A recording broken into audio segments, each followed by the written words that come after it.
Ladies and gentlemen, welcome to Azeroth Daily for the 11th or 12th, depending on where you are, of Feb 2011. My name is TotalBiscuit, bringing you your daily dose of WoW news and comment. In the headlines today, folks, we have the latest round of hot fixes available for you.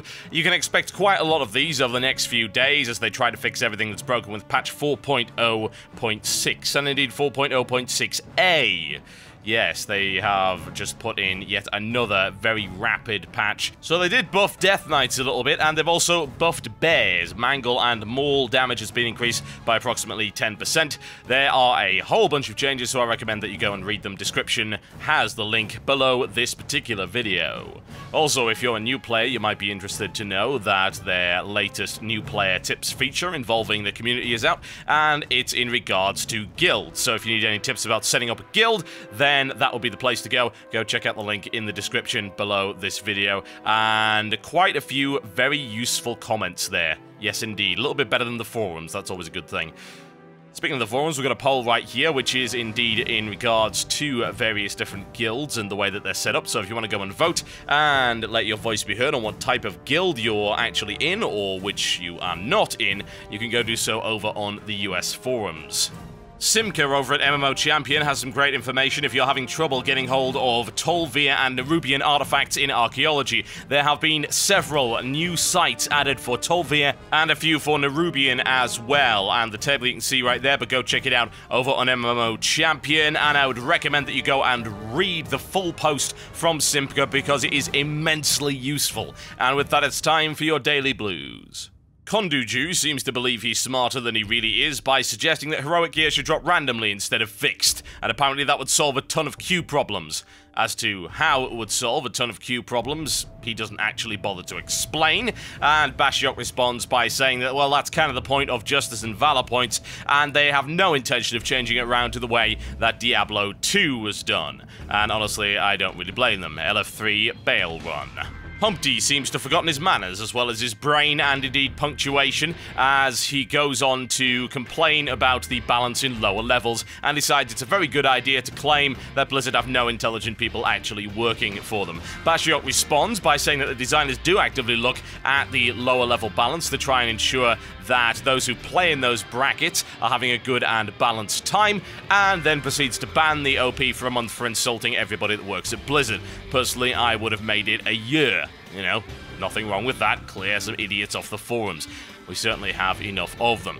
And Nafian goes on to post something that has been already discussed 100 times before in regards to the way that the heroic queuing system works and the limited item level requirements. The response comes in from Nethera, who says that the item level requirements were added to help players better gauge whether or not they might be ready to take on that content, which is, in my opinion, again, a little bit disingenuous, and it has been every time they've said this. It's like, oh, well, it's just meant as a guide. Well, no, it's a hard limit.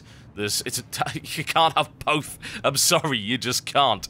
However, some good news is that they're looking into possibly lowering the requirement for pre-made in guild groups in the Dungeon Finder, since those groups may want to help carry a lesser geared player, and may also have a general overall coordination in order to achieve the completion of the dungeon. This should have been in since launch. I made this comment in frickin' beta, that indeed it is not Blizzard's decision, as far as I'm concerned, as to whether or not a guild decides to carry somebody. That is up to the guild, not to Blizzard, and yes, I know you can go and run in the dungeon yourself, but you know for a fact that you don't want to do that.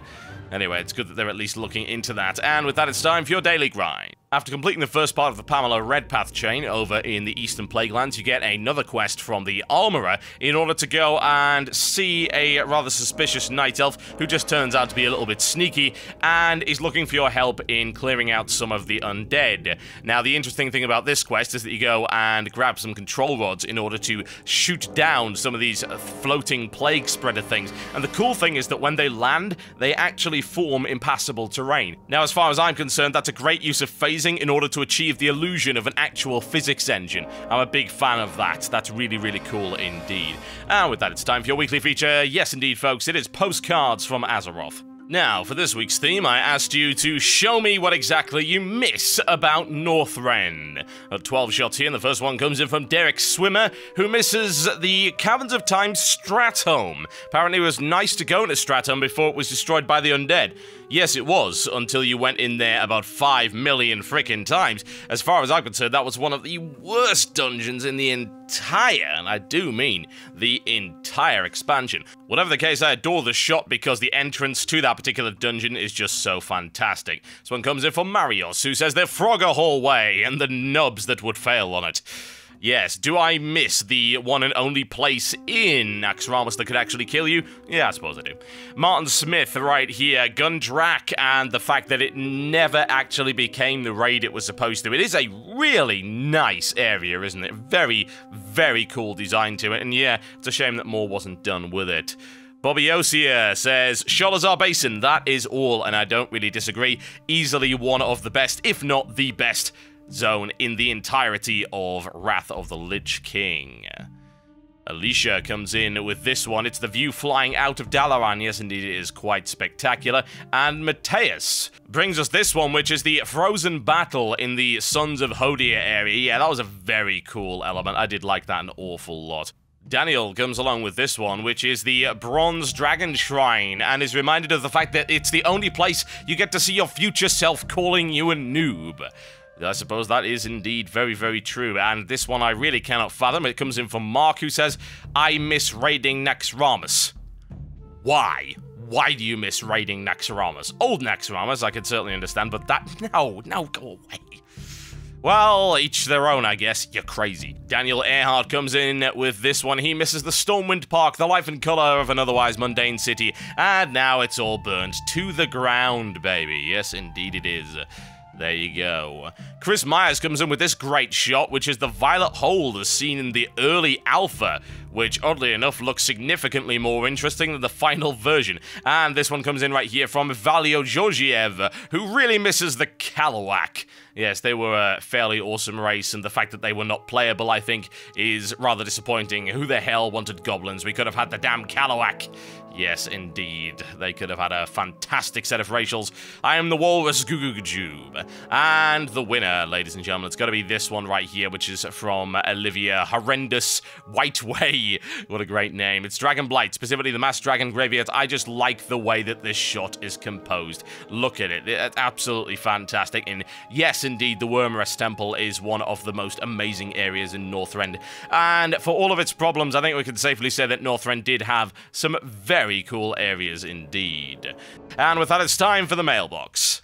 This one comes in from Blood Havoc, who says, I was waiting for a queue in Stormwind this morning when I noticed in Trade Chat that a jewel crafter was advertising that he had the Agile Shadow Spirit Diamond. Now, normally this doesn't catch my attention, but he was charging 400 gold for the cut, along with telling everyone they have to provide the mats. Now, I know and understand that this is, in fact, a profession and charges can be made, and I even wouldn't mind paying to have a gem cut, even providing the mats myself, but why do people have to charge so much for a single cut?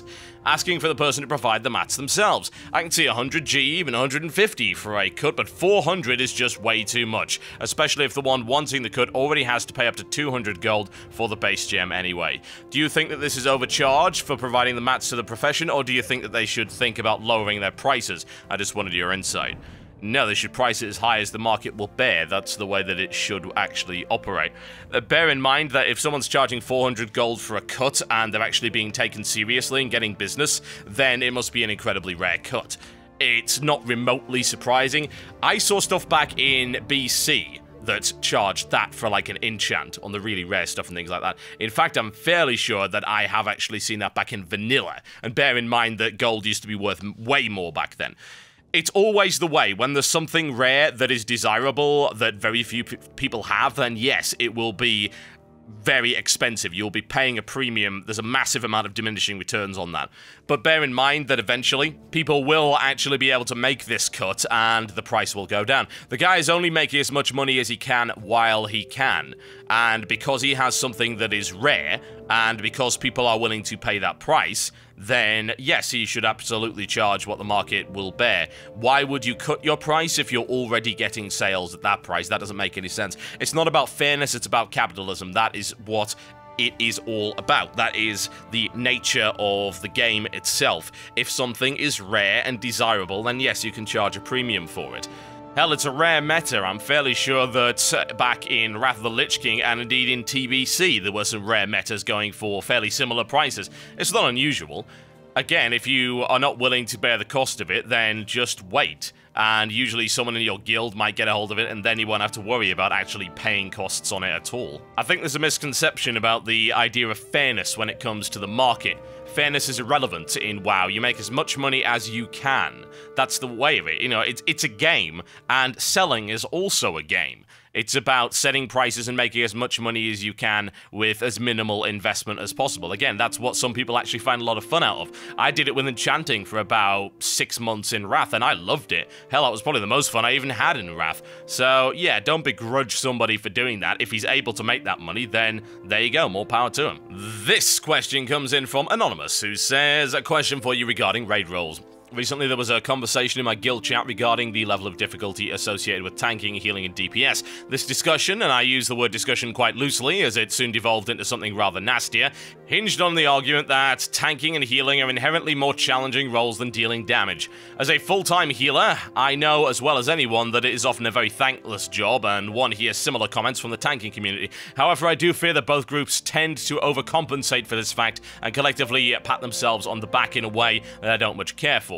I have plenty of friends and guildmates who constantly manage obscene DPS, and I've even watched some of these players in action. I'm perfectly convinced that fulfilling the role to the best of one's ability requires just as much skill and focus as do healing or tanking. Moreover, as I've never attempted a DPS spec, I do not feel compelled to disparage a role about which I have no personal experience. What are your thoughts? Is the DPS the easy way out? Is healing or tanking inherently more challenging? I don't think it's inherently more challenging, honestly. I would say that it is different. I mean, what other way is there to even put it out? I mean, saying doing damage is easy is silly because, think about it, you do damage in different ways. I would say, like, playing certain specs of Warlock is more difficult than playing certain specs of Mage, for instance. I've done the Warlock rotations when I did the Warlock guide with Optic, and as I discovered, it is actually pretty damn hard to keep all those dots up and do things optimally. It will vary from class to class to class. I don't believe that any group should disparage another because they're all equally necessary, and I think that perhaps tanks and healers should count themselves a little bit fortunate that they are linchpins of the group in ways that DPS aren't. I mean, DPS are very easily replaceable. This is how I feel as a DPS often. I felt this in the past, over the past 6 years, when I've been in various guilds, that as a DPSer, I am very much hot swappable for somebody else, I am very much replaceable, and that as a group member, I don't matter as much as a healer or a tank. And personally, I think if I were to ever heal or tank, then I think I would feel a great sense of fulfillment that I'm actually a linchpin of the group as opposed to just another raider. But then again, that's entirely personal and subjective, and I understand that some tanks and healers don't think that way at all, and that's entirely up to them. Would I say that one is inherently more challenging than the other? No, because that oversimplifies the issue. You've got how many specs now? You have 30 total specs in the game. You can't say that they're all equally challenging, and you certainly can't say that the 22 different damage specs in the game are all equally easy, because that's impossible. Okay, folks, thanks a lot for watching Azeroth Daily today. I will be back on Monday with yet another episode, hopefully a little bit earlier as I try and reorganize my schedule to make this fit better in there. Like I say, I have heard your concerns, don't worry. Feedback is getting passed along to me by my moderation team, so I am listening, probably more so than I was before, because, hey, all of the trolls get filtered out. Ah, the bleating that I cannot hear. So freaking awesome. Anyway, you guys have an absolutely fantastic weekend. I'm going to be bringing you more StarCraft and hopefully DC Universe, as well as some world-exclusive content over the next couple of days. Please keep an eye on the channel, and remember to upvote if you like it, and downvote if you don't. I'll see you next time.